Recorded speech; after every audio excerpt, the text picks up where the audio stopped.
Hey guys what's up, क्या हाल चाल। मैं हूं CA Nikunj Goenka, your tax mentor, and आज अपने रिवाइज करने वाले इनकम फ्रॉम सैलरीज। यस, आप लोग का रिक्वेस्ट के बेसिस पे ही मैं ये रिवीजन वीडियो रिकॉर्ड कर रहा हूं। एंड प्रीवियस बैचेस में तो स्टूडेंट्स ने जो जबरदस्त लव एंड अफेक्शन दिया है, सपोर्ट दिया है, और ये रैपिड रिवीजन वीडियोस की वजह से काफ़ी स्टूडेंट्स ने बोला कि सर आपका जो रैपिड रिवीजन वीडियोस है वो एग्जाम के पहले हमको बहुत काम आया।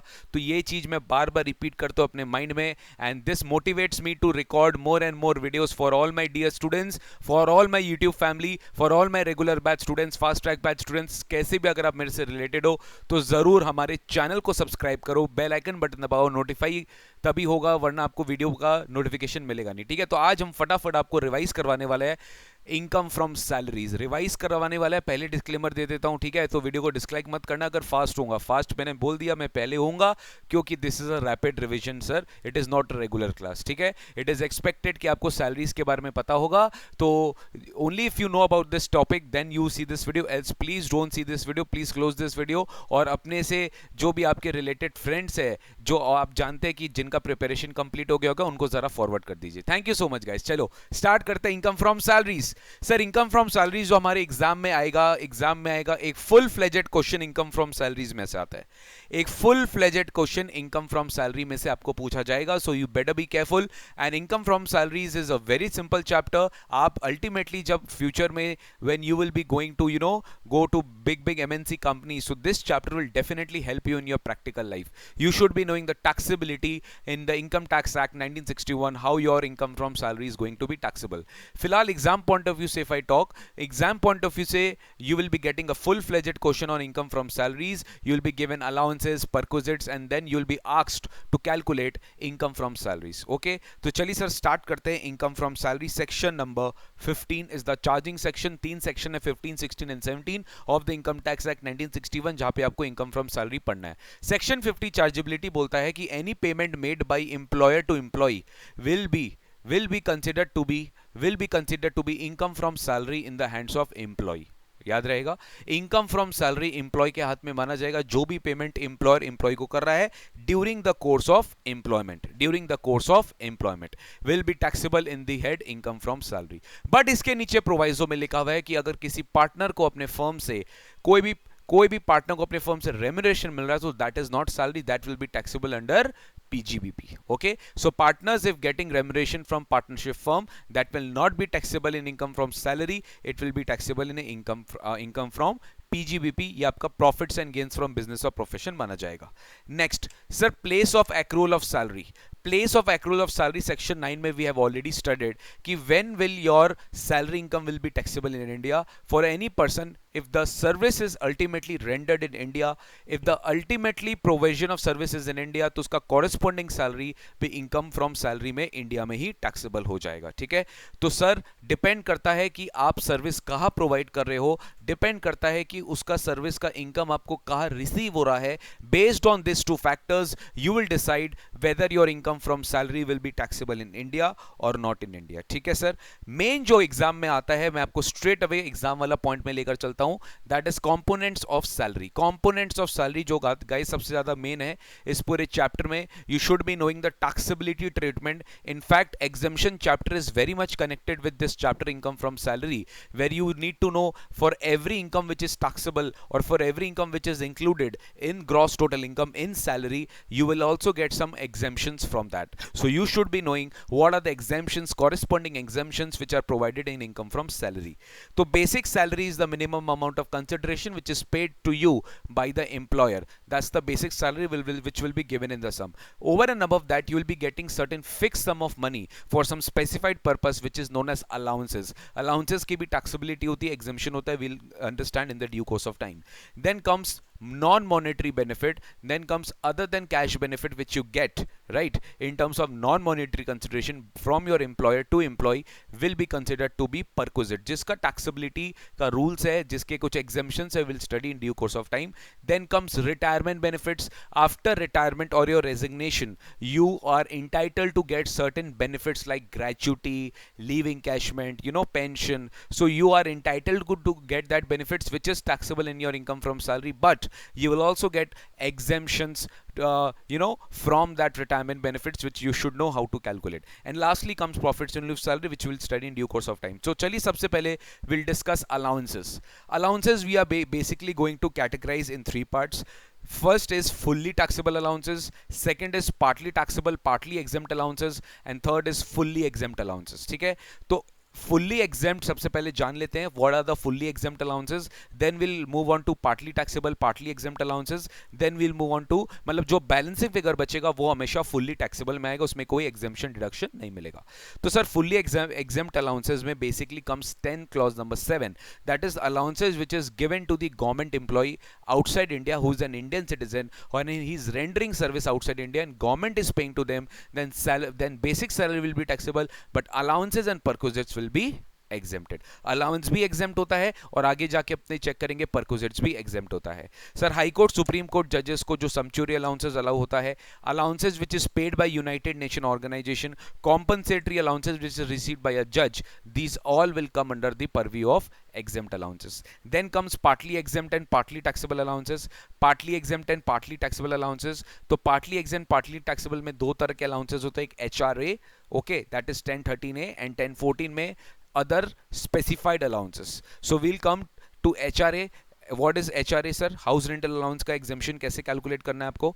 House rental allowance का exemption we have to calculate based on least of the following, that is rent paid, actual HRA received, number 1 actual HRA received, number 2 rent paid minus 10% of salary for the relevant period, and point number 3, 50% of the salary where a house is situated in Mumbai, Kolkata, Delhi, Chennai, and 40% in other cases. इस पूरे चैप्टर में salary का meaning बहुत important होता है, जो मैं आपको very due course of time में समझाऊंगा कि 90% सैलरी का डेफिनेशन सब जगह एक ही है, which is basic salary plus DA forming part plus commission based on fixed percentage of turnover achieved by employee. So all these three components will give you salary, and this salary will be using for purpose of calculating exemptions. HRA में एक point याद रखना है, no rent no HRA. If you are not paying any rent, you are not going to get any exemption in HRA. Also you have to calculate rent in this second वाला point, rent paid minus 10% of salary. You have to calculate rent for the relevant period, means the period for which you have occupied the house. Okay, so this is house rental allowance का एग्जामिशन exam में आ जाता है, please कर लीजिएगा.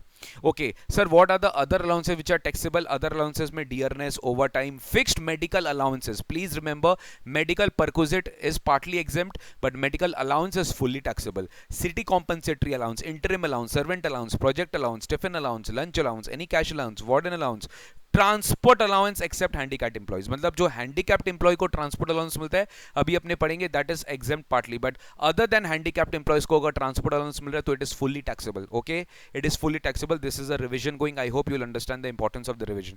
Sir कुछ इसके related solutions भी है जो हमने यहाँ पे डिस्कस किया है, जो हमने यहाँ पे दिया है. प्लीज डिस्क्रिप्शन बॉक्स को चेक कर लो. डिस्क्रिप्शन बॉक्स में मैंने पूरा गाइडलाइंस बता दिया कि इस पीडीएफ को आप कैसे ऑप्ट कर सकते हो, मैंने ऑलरेडी बता दिया है. इस पीडीएफ को डाउनलोड करने के लिए स्टेप्स नीचे हमारे डिस्क्रिप्शन बॉक्स में दिया हुआ है, आप प्लीज चेक कर लेना. स्पेशल अलाउंसेस, सेक्शन 1014 में स्पेशल अलाउंसेस पार्टली एग्जेम्प्ट है, पार्टली टैक्सेबल है. तो अगेन दिस स्पेशल अलाउंसेस में there are two categories guys. First is fixed limit exemptions. Fix limit exemptions यानी सेक्शन 1014 में फिक्स लिमिट एग्जेम्पशंस मिलता है कुछ अलाउंसेस के लिए, which are children education allowance up to rupees 100 rupees per month per child, maximum 2 children exemption you will get for the entire year. Hostel expenditure allowance up to rupees 300 rupees per month per child, maximum 2 children का आपको exemption मिल सकता है. लेकिन अगर combined मिलेगा तो 300 plus 100 400 तक का आपको एग्जेम्पशन मिल सकता है, अगर हॉस्टल प्लस चिल्ड्रन दोनों आपको मिल रहा है. बट अगर 100 से कम मिल रहा है, 300 से कम मिल रहा है, तो उससे ज्यादा एग्जेम्पशन आपको पर मंथ पर चाइल्ड नहीं मिल सकता. ट्रांसपोर्ट अलाउंस अभी पढ़ के गए सर, 3200 पर मंथ है, but that is only for handicapped, for only handicapped employees, not for non-handicapped employees. Transport employees के किसी एम्प्लॉय को अगर अपने अलाउंस दे रहे हैं तो 70% of the allowance which he has received or max to max 10,000 per month, whichever is lower. This allowance is basically given to transport company employees. Then underground allowance exam में आ सकता है up to 800 per month. High altitude allowance 9,000 से 50,000 feet के अंदर काम कर रहे हैं आप तो 1,060 per month, above 50,000 तो 1,600 per month. ठीक है. Counter insurgency allowance 3,900 per month. Tribal area allowance 200 per month. ये थोड़ा सा रेलिवेंट है तो पर इसको पढ़ के जाइएगा, इससे रिलेटेड आपको मैंने पूरा एग्जाम्पल के साथ समझा दिया. Next part is allowances depended upon actual expenditure which you have incurred for the employee. ठीक है, basically which is incurred by the employee. यानी सर अगर कोई अलाउंस एम्प्लॉयर को दिया गया, एम्प्लॉयर ने एम्प्लॉय को दिया है, तो जितना एक्चुअल खर्चा एम्प्लॉय ने ऑफिशियल पर्पस के लिए किया है उतना एग्जेम्पशन उसे मिल जाएगा। तो number one comes travelling allowance, number one comes travelling allowance. तो ट्रैवलिंग अलाउंस क्या होता है sir? Allowance basically required to meet the cost of the travel on the tour on the transfer and the expenditure which is incurred for the official purpose will be exempted, balance will be fully taxable in the hands of the employee. Same conveyance allowance is basically local transfer from office to place of duty, from place of duty to office. Daily allowance is also आपको variable portion मिलता है, जितना खर्चा आपने official purpose के लिए किया उतना एग्जाम मिल जाएगा।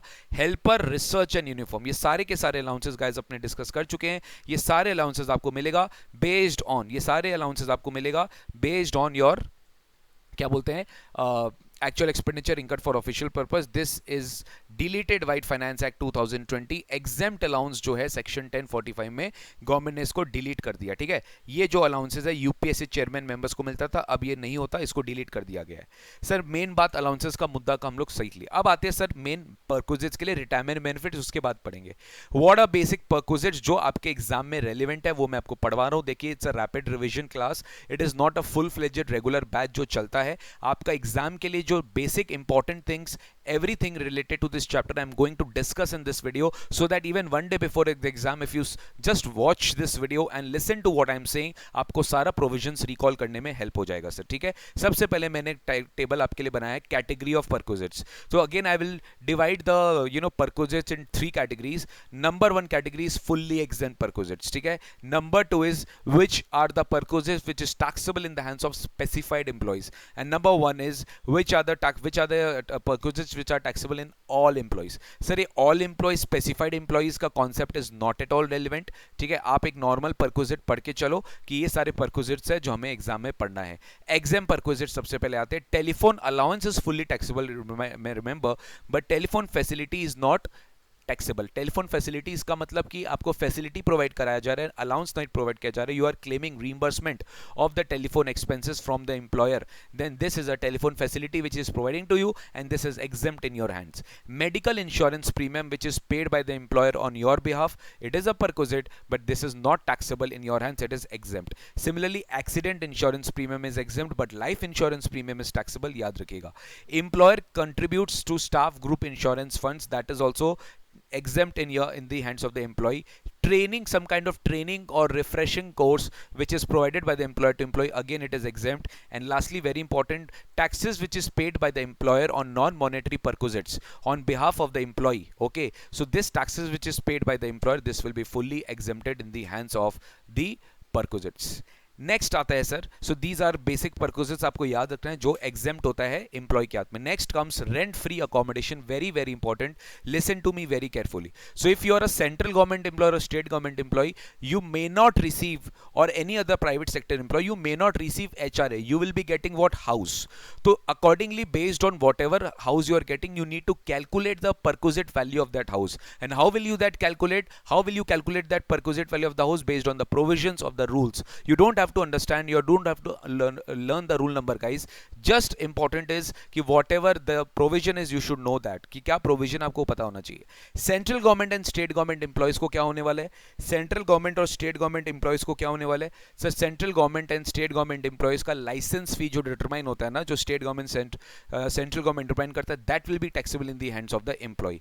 Next comes other than government employee के केस में, if accommodation is owned by the employer, then based on the population of the area where the house is provided, if the population is less than 10 lakhs then 7.5% of salary, if population is 10 to 15 lakhs then 10% of the salary, if population is above 25 lakhs then 7.5 10 15% of the salary। तो ये salary का मतलब क्या है अभी समझेंगे। Salary का मतलब क्या वो है basic plus DA forming part plus commission based on fix percentage of turnover achieve by employee? नहीं, आरएफए में the salary definition is little unique, will understand. What if accommodation is taken on rent, what if accommodation is taken on rent by the employer, ठीक है, rent में लेकर आपको दिया है, तो in that case 15% of the salary or the rent paid by employer which ever is lower. What if hotel accommodation दिया गया है तो 24% ऑफ सैलरी और hotel charges paid by the employer which ever is lower. Accordingly आपको अपना perquisite exam में calculate करना पड़ेगा. ठीक है सर. तो परक्विजिट अगेन यहाँ पे कैलकुलेट होता है for the period which is occupied by the assessee. जितना पीरियड आप ऑक्यूपाई करके रखे हो घर, तो सैलरी भी उतना प्रोपोर्शनेट पीरियड के लिए you have to calculate. You if you are occupying the house for the entire year and for the entire year house is provided to you, then the entire year salary will be calculated based on that 15% or 10% or 7.5%. Accordingly, proportionately salary amount will be reduced if the occupied period is less. Very very important. salary का मतलब क्या है इस सब में, इस case में basic plus DA plus commission plus all bonus which is paid to you. Bonus भी आ जाता है जो नॉर्मल केस में नहीं आता है, सारे कमीशन आते हैं जो नॉर्मल केस में नहीं आते, डीए भी आता है. सारे के सारे taxable allowances will be included in the definition of salary. This is something new which we have not studied in the earlier part. यहां पे अपने नया पढ़ रहे हैं आरएफए में. taxable salary, I mean taxable allowances will be included. Any other monetary payment will be included in the definition of salary, excluding perquisites and employer contribution to the provident fund. ठीक है ना sir, याद रखेंगे. Okay, if in case of RFA they can also give you along with the house, the employer is giving you a furnished accommodation. Now depending upon that, अगर आपको कोई extra assets, furniture and all provide किया जाता है, तो in that case if it is owned by the employer, then 10% per annum of the actual cost of the furniture or the other assets. But if it is not owned by the employer, he has taken on hire and given to you, then whatever higher charges he has paid will be added to your perquisite value. ठीक है. So this is basically the entire computation. मैंने आपको यहाँ पर दिखा दिया है कि क्या क्या कंप्यूटेशन आपको करना पड़ेगा depending on the different situations. If it is owned by the employer then 7.5, 10, 15. If it is hired by the employer then actual rent charges or 15% whichever is lower.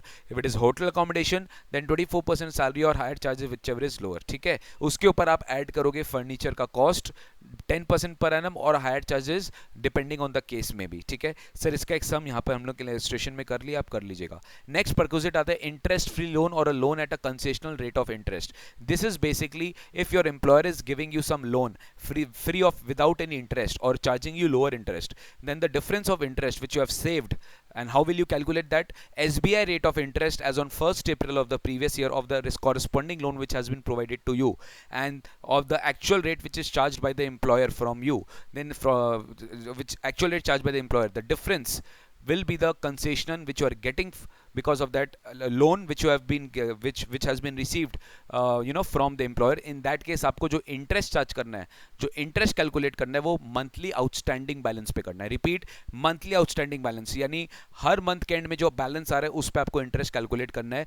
the differential interest between SBI rate and the rate which has been charged to you, that will be the rate, and monthly outstanding balance will be computing the interest perquisite. इसमें याद रखना है sir, 2 cases में interest free loan का exemption मिलता है. कौन सा? if the original loan, I repeat, original loan amount should not exceed 20,000, and if loan is taken for medical treatment of a specified disease for your relatives, then you don't have to make it taxable. बस याद रखिएगा, if any such disease and if any medical claim is received, अगर medical claim आपको मिला है, mediclaim receive हो गया है, then जिस दिन से mediclaim आपको receive हुआ है उस दिन से interest meter start हो जाएगा. In short, loan up to mediclaim amount will be taxable, only the interest part जिस दिन से मिला है, if you have not returned the loan back. I hope you understood कि सर अगर specified disease के लिए लोन का ट्रीटमेंट लोन आपने लिया है तो फिर इंटरेस्ट टैक्सेबल नहीं होगा. लेकिन if you have got the mediclaim from the date of receiving mediclaim, if you have not returned that much money back to the employer, then your interest part will be taxable. Sir ऐसा बहुत सारा आपने already कर चुके हैं. ठीक है. You please see this solution and the illustration. Medical facilities. Next time medical facilities. Medical facilities depending upon the, there are 4 cases. If the medical treatment is done in the employer's own hospital, ठीक है, then everything is exempt. If it is done in the government hospital, then everything is exempt. If it is done in a specified hospital approved by income tax department, everything is exempt. Other cases fully taxable. यानी medical allowances is fully taxable, but medical perquisite in these 3 cases, government hospital, employer hospital, specified hospital, fully exempt. Other cases fully taxable. Other cases fully taxable. This medical treatment if it is done outside India, अगर ये medical treatment India के बाहर होता तो क्या करते sir? Then you have to identify 3 expenses: medical expenses, staying expenses and travelling expenses. I am talking about medical expenses and stay expenses. Medical expenses and staying expenses will be exempted to the limit permitted by Reserve Bank of India, because as per Foreign Exchange Management Act, when you are going outside India, you will carry some dollars with you to incur for medical expenses or staying expenses abroad. Maximum one attendant can accompany you, not more than one attendant can accompany you for claiming exemption. ठीक है, exemption खाली one attendant का मिलेगा along with the patient. Travelling expenses का exemption मिलेगा depending upon your gross total income of the employee. If gross total income exceeds 2 lakh then fully taxable what traveling perquisite. But if gross total income is less than 2 lakhs then nothing will be taxable. Yani GTI is what? GTI means gross total income, sum of all 5 heads before claiming deductions under chapter 6 है, याद रखिएगा. ठीक है, okay sir. Next है sir, ये आप example देख लेना. Leave travel concession 10(5). Leave travel concession basically बात करता है कि a block of 4 calendar years, any 2 journey performed by you and your family or your dependent relatives will be exempt. Okay, will be exempt. तो any 2 journeys in the block of 4 years will be exempt. अगर air के through करते हो तो maximum economy class का ticket, अगर rail service के through करते हो तो मैक्सिमम फर्स्ट क्लास एसी और एसी कोच का टिकट. जहां रेल सर्विस अवेलेबल नहीं है, public transport also does not exist, then amount equivalent to the AC first class rail fare for the equivalent rail fare. और अगर recognised public transport exist करता है तो amount not exceeding the first class और the deluxe class fair. Sir एक बार read कर लेना, ठीक है, एकदम सेल्फ एक्सप्लेनेटरी, एक बार रीड कर लेना, आपको समझ में आ जाएगा. Yes, very important. Exemption is not available to more than 2 surviving children of an individual after 1st October 1998. Basically बोलना चाह रहा है multiple births after first child. Multiple births after first child, जो ट्विंस होते हैं फर्स्ट चाइल्ड के बाद उनको एक ही मानते हैं. तो फॉर द पर्पस ऑफ 10(5) अगर 3 चिल्ड्रन है, पहला फर्स्ट चाइल्ड के बाद 2 ट्विंस हुए तो 3 चिल्ड्रन हो गए, तो तीनों का एग्जेम्पशन मिल जाएगा. बट नॉर्मली 2 चाइल्ड का ही एग्जेम्पशन मिलता है अगर वो बॉर्न हुआ है 1st October 1998 के बाद. But yes, this rule will not be applicable if multiple births after first child है. फर्स्ट चाइल्ड के बाद ट्विंस हुए हैं, 2 चाइल्ड हुए, तो 3 तो है ना, ये तीनों को गवर्नमेंट बोलता है 2 ही मानो, ये तीनों को 2 ही मानो. तो 2 ही के लिए आपको एग्जेम्पशन, तीनों के लिए आपको एग्जेम्पशन मिल जाएगा, ये तीनों को 2 ही माना जाएगा. Although multiple births after first child है, बट तीनों को गाइस 2 ही माना जाएगा, याद रखेंगे सर, ठीक है ना. नेक्स्ट है गिफ्ट वाउचर और टोकन. कैश गिफ्ट अगर मिल रहा है तो याद रखेंगे फुल्ली टैक्सेबल. लेकिन काइंड में गिफ्ट मिल रहा है तो अप टू 5,000 एग्जेम्प्ट होता है. इसमें भी 2 टैक्स ट्रीटमेंट प्रपोज्ड है बाय इंस्टीट्यूट, ठीक है, because of the ambiguity in the language of the circular. Excess 5,000 के ऊपर एक्सेस टैक्सेबल करना है कि 5,000 के ऊपर पूरा टैक्सेबल करना है, डिपेंड्स अपॉन यू. जो भी करेंगे नोट लिख के आ जाइएगा, बिकॉज दोनों इंस्टीट्यूट एक्सेप्ट करता है. कैश गिफ्ट में तो कोई प्रॉब्लम नहीं, it is fully taxable, but in kind up to 5,000 is exempt. excess of 5,000 will be taxable, but yes, if you want excess of 5,000 में full amount भी आप टैक्सेबल कर सकते हैं, बट दैट डिपेंड्स, आपको एजम्पशन लिखना पड़ेगा. Both the cases is correct. Sir what if you have been given assets for use. अगर आपको एसेट्स यूज करने के लिए दिया जा रहा है तो depend upon what is the nature of the asset. If it is a laptop and a computer, it is definitely going to be nil. अगर लैपटॉप कंप्यूटर है तो 0 ही होगा. अगर लैपटॉप कंप्यूटर है तो 0 होगा. 0 आपको परक्विजिट कैलकुलेट करना है, चाहे आप ऑफिशियल पर्पस के लिए यूज कर रहे हो, आप कोई भी पर्पस के लिए यूज कर रहे हो, लैपटॉप एंड कंप्यूटर्स के लिए आपका जो perquisite value that is 0. Other assets के लिए क्या है, 10% per annum on the actual cost of the asset, और the hire charges if it is taken on rent by the employer. Next sir, transfer of movable assets. Transfer of movable assets, जब आपका assets transfer किया जाता है by the employer to employee at concessional price, then employee के हाथ में it's a taxable perquisite. How? The difference in the value which has been charged from the employer, that is the sale price in the hands of the employer, and what is the WDV in the hands of the employee. इसका जो difference होगा, you have to calculate that difference, and that is basically the taxable perquisite. Example, 1 lakh रुपए का asset employer ने खरीदा था, जो 2 साल बाद एम्प्लॉयर ने एम्प्लॉय को 20,000 में बेच दिया. तो 1 लाख का जो एसेट था 1 साल पहले खरीदा, उसको आप डेप्रिशिएट करोगे. नाउ नाउ डेप्रिसिएशन का rule will not be followed as per PGBP, depreciation का rule will be followed as per income from salary का चैप्टर, ठीक है। तो तीन तरह के एसेट्स है, computers, motor car, other assets. Computer के लिए 50% डब्ल्यूडीवी मेथड फॉलो करना है, मोटर कार के लिए 20% डब्ल्यूडीवी एंड अदर एसेट्स के लिए 10% SLM for each completed year of service, मतलब no rounding off. 2 years 3 months 2 years का ही आप डेप्रिसिएशन लेंगे, 3 इयर्स 4 मंथ्स 3 इयर्स का ही आप डेप्रिसिएशन लेंगे, ठीक है। तो जब तक मंथ्स कंप्लीट नहीं हो, ईयर कंप्लीट नहीं हो जाता, तब तक डेप्रिसिएशन फुल नहीं मिल पाएगा आपको, ठीक है।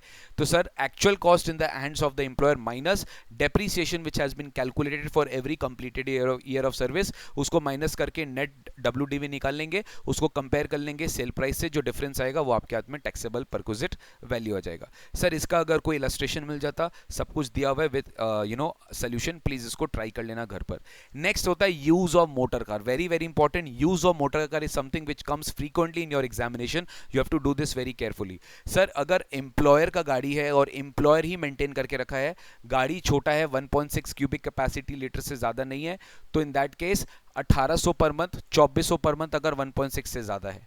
अगर एम्प्लॉयर का गाड़ी है बट एम्प्लॉय मेंटेन करके रखा है, इन that case 600 per month and 900 per month. याद होगा 600 is up to 1.6 and 900 above big car के लिए 1.6, जो आपको एग्जाम में दे देगा। बट सर उल्टा हो गया, employees car but expenses is made by the employer, then whatever expense is made by the employer, total expense which is made by the employer minus the expense incurred for official purpose. अगर documents maintained है तो you will reduce the difference, you will reduce that from the total expense and you will get the taxable value of the perquisite. But if documents are not maintained, then आपको minus करना पड़ेगा वही 1800 वाला और 2400 वाला इन case of big car. इस पूरे situation में प्लस 900 पर मंथ करना है अगर ड्राइवर के साथ आपको गाड़ी दिया गया है। इफ सेल्फ ड्रिवन कार है then don't add plus 900, but if it is not a self driven car you have to add 900 per month. Sir ये सारा situations is a fixed value perquisite, you can not change. मतलब sir हो सकता है कि employer has provided this facility to the employee and charging some hefty amount for this, so this will not be reduced from the value of the perquisite. Normally पूरे perquisite में जो भी repayback किया गया है, जो भी return किया गया, that is reduced from the value of the perquisite in the hands of the employee. But in this case only fixed value perquisite is considered, fixed value perquisite छोड़ के और आपको calculate कुछ नहीं करना है, ठीक है ना सर। ये कब होता है, जब of car is used partly for official and partly for business purpose. Now trust me guys, now understand, if it is fully personal purpose, then depending on the car situation, car is owned by the employer, maintained by the employer, 10% of the original cost plus maintenance cost. Car is owned by the employer plus maintained by the employee, then no maintenance charge by employer, then 10% of the original cost. But if car is owned by employee and maintenance charge is owned by done by the employer, then जो भी employer दे रहा है basically maintenance cost, okay, partly personal partly official हमने already कर लिया, ठीक है sir, याद रहेगा।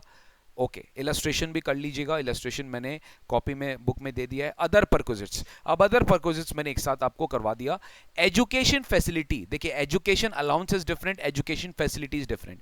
If education is facility is given to the children of the employee, now then you have to see cost of education in similar institution. If it exceeds 1000 per month then entire value will be taxable, entire difference नहीं। But if the cost of the education the similar institution does not exceed 1000 per month, then nothing will be taxable. Telephone bills, mobile phone bills, it is not taxable. Allowances is taxable. Free domestic servant, how much which is paid by the employer on the behalf of the employee will be taxable. Credit card expenses, which is actually not incurred for official purpose, it is fully taxable. If it is incurred for official purpose, not taxable. Free tickets, concessional tickets, जो भी market value rate है वो आपको taxable करना है. Personal accident insurance policy, not a taxable perquisite, it's exempt. Club expenditure, total expenditure which is incurred for the club facility minus जितना official purpose के लिए किया है वो exempt हो जाएगा, balance will be taxable. Gas, electric, energy, water supply, actual cost incurred by the employer to give this facility to the employee, which will be reduced by the amount of reimbursement given by the employer, will be net taxable. मैंने बोला rapid revision है, अगर आप करके रखे तो ये आपको समझ में आएगा, वरना समझ में नहीं आएगा. Free food and non-alcoholic beverages, very important. Tea snacks exempt होता है. Meals up to ₹50, I repeat, up to ₹50 per meal exempt होता है. Cost in excess of ₹50 per meal will be taxable. ठीक है. Obviously the amount which is reimbursed by the employee to the employer will be obviously taken into effect. The net value should not exceed 40, if should not exceed 50. If it exceeds 50, then it is taxable. Obviously excess amount, not full amount. Sir, non-alcoholic beverages which is provided in remote area, it is not a perquisite if it is provided in working hours. ये एक excess है.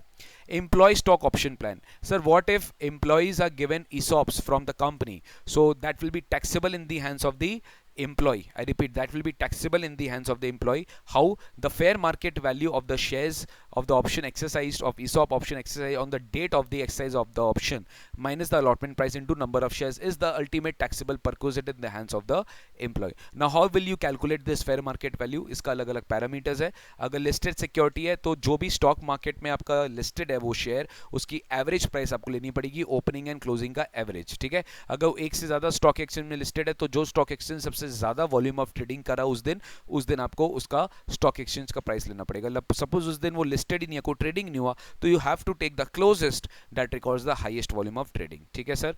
This is all about perquisites. Now let's jump to retirement benefits. Very very important. सीधा सीधा exemption है हर चीज का. सबसे पहले बात करते हैं ग्रेचुटी का. If gratuity comes in the sum, you just need to understand if it is received by government employee, fully exempt. If it is not received by government employee, then depends on the two cases. If it is covered under payment of gratuity act or if it is not covered under payment of gratuity act. 10 clause 10 में इसका exemption मैंने आपको बोला है. 10 हम लोग अभी पढ़ रहे हैं. If it is covered under payment of gratuity act, then least of the following will be exempt. Amount actually received, number 1. Number 2, 15 by 26, very important, 26 into last drawn salary per month at the time of retirement into number of completed year of service. ठीक है. Into number of completed year service और part thereof in excess of 6 months. मतलब 2 years 7 months is 3 years, 2 years 8 months is 3 years, 2 years 2 months is 2 years. Excess of 6 months will be 1 year and maximum limit is 20 lakhs overall of for a lifetime. अगर आपको 2-4 बार gratuity already मिल गया है तो वो exemption आपको 20 लाख में से कम करना पड़ेगा. ठीक है ना. 20 लाख से is the overall limit life time which will be reduced by the amount of exemption which is granted earlier. Next, least of the following which is not covered under payment of gratuity act. अगर आपका payment of gratuity act में covered नहीं है तो least of the following क्या होगा? Actual amount of gratuity received. Next, 15 by 30 यानी half into average salary of last 10 months excluding the month of retirement into number of completed year of service. No rounding off, no rounding off if it is not covered under POGA. And third, maximum limit is 20 lakhs. ठीक है. तो second वाले लिम में खाली थोड़ा सा calculation करना पड़ेगा. एवरेज सैलरी निकालना है if it is not covered, and if it is covered में तो salary at the time of retirement per month आपको निकालना है. सैलरी का मतलब केवल बेसिक सैलरी का मतलब in case of gratuity which is covered under POGA में खाली एक होगा basic salary plus full DA. अगर not covered under payment of gratuity act है देन सैलरी में क्या हो जाएगा? Basic plus DA forming part plus commission based on fixed percent of turnover achieve by employee. मतलब सर सैलरी का definition अगर मैं आपको समराइज करा दूं एक लाइन में, only in case of gratuity covered case it is basic plus full DA. 90% cases में basic plus DA forming part plus commission based on fixed percent turnover achieved by employee. And only RFA के case में basic plus DA plus full commission plus full bonus plus all taxable allowances. यानी exemption देने के बाद. मतलब sir अगर RFA का exam में समय तो you have to calculate that at the end. First calculate all the allowances, then only you will be able to calculate RFA. ठीक है ना सर. ओके. तो ये हुआ हमारा अभी तक आरएफए का पूरा पॉइंट हम लोग ने पढ़ लिया. चलिए सर नेक्स्ट आते हैं. I hope you are enjoying. Next, pension 1010 है. pension is basically again if it is uncommuted or commuted. Uncommuted means monthly for all employees it is taxable, but when it comes to commuted, government employee fully exempt. others के case में if you are receiving gratuity, देखिए government employ अगर commuted ले रहा है, lump sum ले रहा है तो इट इज एग्जाम. नहीं ले रहा है, अगर मंथली ले रहा है तो फुल्ली टैक्सेबल. बट कम्यूटेड के केस में, अदर केस में if you are receiving gratuity then you will claim 1/3 of the commuted value exempt. But if you are not receiving gratuity, half of the commuted value will be exempted. Commuted value बोला, pension amount receive नहीं बोला. Sir how will you calculate commuted value? Unitary method. Suppose 2/3 of the pension is commuted at a particular value, you will have to calculate the if the entire value would have been commuted, what would be the commuted value. तो उसका आपको 1/3 या half करना पड़ता है, and that has to be reduced from the actual pension amount which you are receiving to calculate the taxable pension. ठीक है। So pension complete हुआ सर। अच्छा, फैमिली पेंशन एक चीज याद रखेंगे, ऑल्दो अपने इनकम फ्रॉम अदर सोर्सेज में इसको डील करेंगे कि family pension income from other sources में टैक्सेबल होता है और उसके ऊपर आपको 57 में रिडक्शन मिलता है, लोअर ऑफ 1/3 ऑफ पेंशन और 15,000 विच एवर इज लोअर। और याद रखिएगा अगर न्यू रेट ऑफ टैक्स में जाते हो तो आपको ये भी नहीं मिलता है, 57 के अंदर में जो फैमिली पेंशन का डिडक्शन मिलता है वो भी आपको नहीं मिलता है। Family pension is received bye family members of the arm forces, it is exempt. Pension received from UNO by the employee or his family members, that is also fully exempt. Next आता है leave salary which is 1010AA. Leave salary के case में it's very simple. If you are receiving leave salary during the employment, it is fully taxable. If you are receiving on retirement but it is received by government employee, it is fully exempt. But not in case of government employee, then in case of least of the following. कितना leave salary आपको actually मिल रहा है? दूसरा last 10 months का total salary, last 10 months का total salary. Thirdly, leave encashment based on maximum 30 days for every 1 year of completed year of service, no rounding off. And last 3 lakhs is the limit. Leave encashment for maximum 30 days for every completed year का मतलब क्या है sir? If organization is allowing leave to a particular employee more than 30 days per year, then maximum exemption will not exceed based on maximum 30 days. मतलब 30 days से ज़्यादा का exemption नहीं दिया जा सकता. Obviously, this leave encashment means leave which you are unutilized. जो leave आपके credit में पड़ा है, जो utilize कर चुके हैं उसका थोड़ी ना exemption मिलेगा. जो अनयूटिलाइज्ड लीव है वही आपको एक्चुअली लीव सैलरी के फॉर्म में मिलता है, जो आपको एग्जेम्पशन इनकम टैक्स लॉ में भी देता है। ठीक है sir. Then comes retrenchment compensation. retrenchment compensation. So what is retrenchment compensation? इसका exemption 1010B में मिल जाता है। Actual amount received, maximum limit is 5 lakhs. Again 15 days pay into number of completed into length of service that is more than half year shall be treated as 1 year. एक बार इसको पढ़ लीजिएगा, not very important. Next, voluntary retirement compensation VRS. Once in a lifetime it is exempted. You cannot get exemption more than once. And if you are getting once in a lifetime, तो amount actually received is the first amount, least of the following received. Next, 3 month salary for every completed year of service. हर एक साल service खत्म हो 3 महीना का salary add करते रहिए। And third limit salary at the time of retirement per month into number of months of service left for the retirement. And maximum limit 5 lakh. Sir ये सब आपको लर्न करना पड़ेगा। If you learn, if you practice, definitely it is very easy, else it is not easy, I am telling you. अच्छा, इसके ऊपर एक section पढ़ाया गया था आपको, section 89, relief of salary. Relief आपको तब मिलता है if you do not claim this exemption. If you claim this exemption then relief will not be available. ठीक है, both cannot be taken. Next आता है sir provident fund, very important for examination. There are 4 types of provident fund. Statutory provident fund which is for government, recognized provident fund recognized by income tax department, unrecognized provident fund is a private not recognized, and lastly PPF public provident fund. ठीक है, तो इसका पूरा tax treatment होता है. It's a fund where employer contributes, employee contributes, both of them contributes. Obviously if employer is contributing, that is part of my salary. If I am contributing, that is as good as an investment. On both of them I am getting return which is part of my income, and then finally I am withdrawing it, which is nothing but a profit in lieu of salary, which will be discussed in due course of time. First of all, you need to understand what is the tax implications of this. If I am talking about statutory provident fund, everything is exempt. EEE, employer contribution exempt, interest on that exempt, finally which I am withdrawing, that is also exempt. Obviously which I am contributing, that cannot be an income, but that is deductible under section 80C. Since it's a rapid revision, you have to connect with 80C का chapter 6 से जो आपको 80C में पढ़ाया गया था. Recognized provident fund, again your contribution is not an income, but you are eligible for deduction. Employer contribution is exempted, but only up to a limit of 12% of salary. Okay, interest up to 9.5% is exempted, and withdrawal is exempted subject to conditions. If you have continuous sub for more than 5 years, if your business is not, if your business is contracted, if you have been retrenched, or if employer has discontinued the business, then in some specified cases withdrawal will not be taxable, if it will be exempt. But अगर आप 2 साल बाद ही मान लीजिए withdraw कर लिए, then it is fully taxable. और आपको इसके ऊपर पढ़ाया गया था सेक्शन 192 कैपिटल ए में प्री मैच्योर विड्रॉल पे टीडीएस भी कटता है. Unrecognized provident fund, it is not an income, but deduction भी एटीसी में नहीं मिलता. Contribution is fully exempt, interest is fully exempt, but when you are withdrawing everything is taxable. And how will it be taxable? Employer contribution you are withdrawing from your unrecognized provident fund, it is taxable in your salary. उस employer contribution पे जो interest आपको मिल रहा है, that is also taxable under salary. Employee contribution पे जो आपको इंटरेस्ट मिला, that is taxable under income from other sources. Very important, because that's employee contribution, it is nowhere related to employee, so it is taxable income from other sources. PPF, when you are contributing, it is exempt. Interest exempt, withdrawing exempt, everything is exempt. PPF में there is no concept of employer contribution, याद रखिएगा. Okay sir, superannuation fund वाला point has been deleted sir, ये वाला point अभी deleted, ये अब नहीं है। इसके ऊपर एक बहुत अच्छा प्रोविजन आ गया, फाइनेंस एक्ट 20 का एक अमेंडमेंट है, वेरी वेरी इंपॉर्टेंट, वो मैं आपको बहुत जल्दी बताने वाला हूं। डिडक्शन वेरी वेरी इंपॉर्टेंट, 3 तरह के डिडक्शन है। Deduction under section 16 1A, that is standard deduction, you will not be given in question की provide standard deduction, maximum 50,000 standard deduction you can get, or gross salary whichever is lower.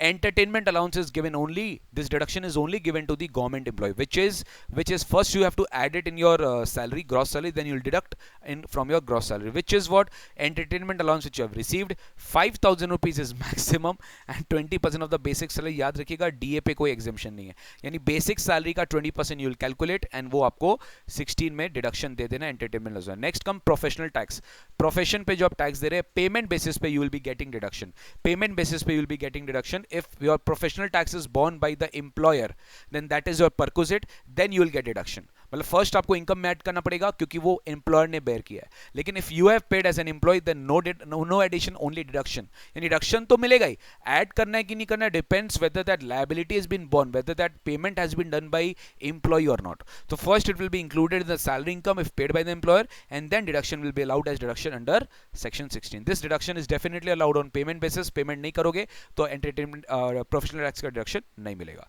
Salary का पूरा different purpose sir, ये exactly जो mat है ना आपके लिए self, आपके लिए रामबाण है, ठीक है, आपके लिए रामबाण है। अगर आप इसको ठीक से करोगे एवरीथिंग इज वेरी इजी। मैंने अपना डिस्कशन भी कर दिया, मैंने मैक्स टू मैक्स मतलब हर एक प्रोविजन को मैंने टच किया। ऑब्वियसली पॉसिबल नहीं है कि एक एक क्वेश्चन आपको कराया जाए, definitely it's not possible.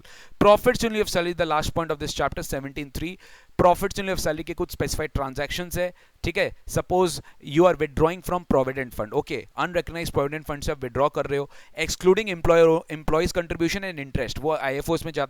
Employ contribution तो टैक्सेबल ही नहीं होता, बट इंटरेस्ट वाला जो पार्ट है वो आईएफओएस में जाता है, but employer contribution and interest अगर आप विदड्रॉ कर रहे हो it is profit in लिeu of salary. Keyman insurance policy जो कंपनी मैनेजिंग डायरेक्टर के लिए लेती है, अगर प्रीमियम कंपनी दे रही है बट उसका मैच्योरिटी के वैल्यू एम्प्लॉय को जा रहा है तो एम्प्लॉय के लिए प्रॉफिट इन लिeu ऑफ सैलरी है।